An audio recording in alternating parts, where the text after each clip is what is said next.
Hello 各位好啊，歡迎收睇我嘅 channel 啊。咁最近咧喺 First 度咧見到有個 po 咧就話要道歉，跟住睇一睇個名咧，話咁鬼熟嘅，原來係 ERROR 嘅保錡啊。咁呢排保錡咧又喺度咧為咗1年前同阿叻影相嗰件事啊道歉啊。佢就話咧自己當時咧自以為好好笑啊，其實係按 X。咁我想講咧就係咧呢個保錡啊，自以為好笑嘅嘢又點會淨係得影相咁少啊？所以今日咧我就同大家講下咧佢係點樣用一啲低級趣味咧影衰香港人啊！究竟佢發生過幾多單嘢，然之後需要道歉咧？咁今日我都會略略講一講啦。OK， 咁之前咧有一個節目咧就係佢去日本度做節目啦，一個旅遊嘅節目啊，咁就俾人話佢講嘢低俗。咁嗰一幕咧就係咧佢哋有學劍道啊。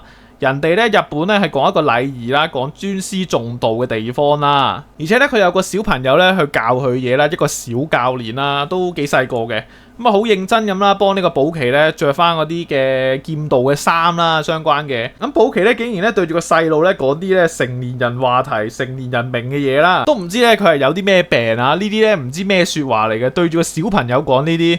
跟住咧，佢就好似覺得自己好好笑咁樣啦。我咧當時我就覺得一啲都唔好笑啊，直頭係教壞細路嘅。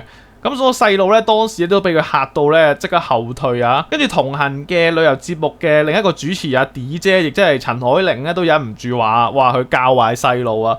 成30歲人啦，究竟咧係咪分唔清咩叫幽默，咩叫猥瑣咧？呢個人佢咧仲要係代表香港嘅電視台咧出去做旅遊節目喎。以後咧人哋見到嗰啲香港媒體啊、電視台都驚咗你啊！真係以為個個咧都係咁樣講嘢，第時咧就唔俾你嗰啲咩香港嗰啲電視台咧入去做訪問或者做採訪啊！真係多得佢唔少啊！然之後咧呢件事咧就仲未完嘅。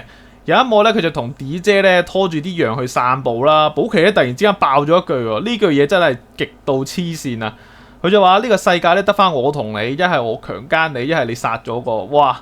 阿 D 姐當場咧即刻聽到呆晒啊！呢啲咁嘅説話，究竟咧係咪一個正常主持人應該喺節目度講嘅咧？喂，大佬，你呢個係旅遊節目嚟嘅喎。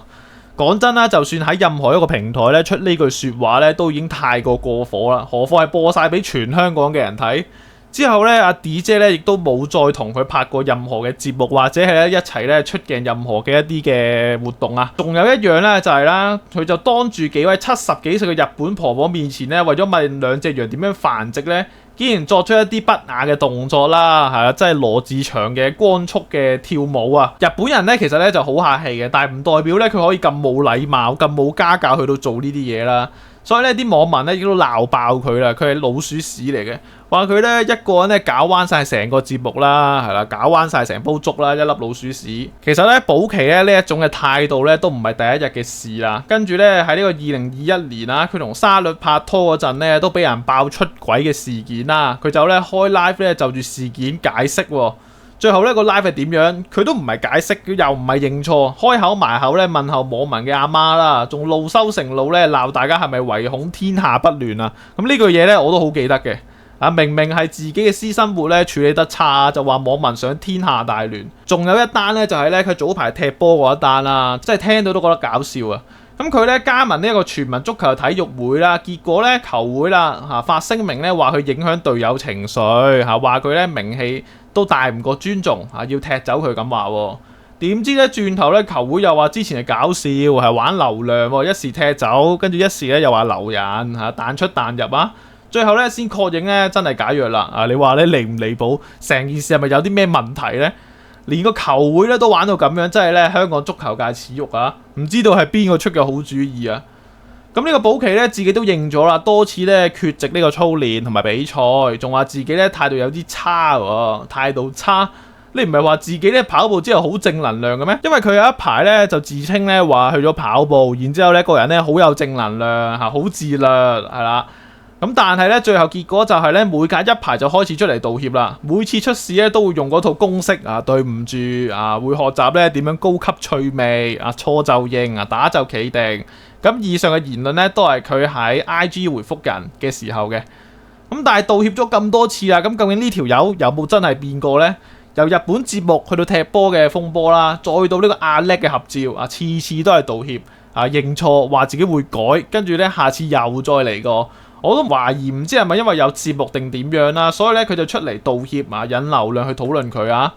而呢個保錡咧最近咧就話自己開始有精神問題，有呢個微笑憂鬱啊，我就覺得咧，如果佢咧真係唔開心咧，就退居幕後啦，唔好做幕前啦，啊，好好休息啊，養好個病先，唔好每次咧一俾人鬧咧就話自己會改過自身啊，對唔住，道歉咧係要嚟真心改過嘅，唔係咧要嚟咧做一啲公關手段。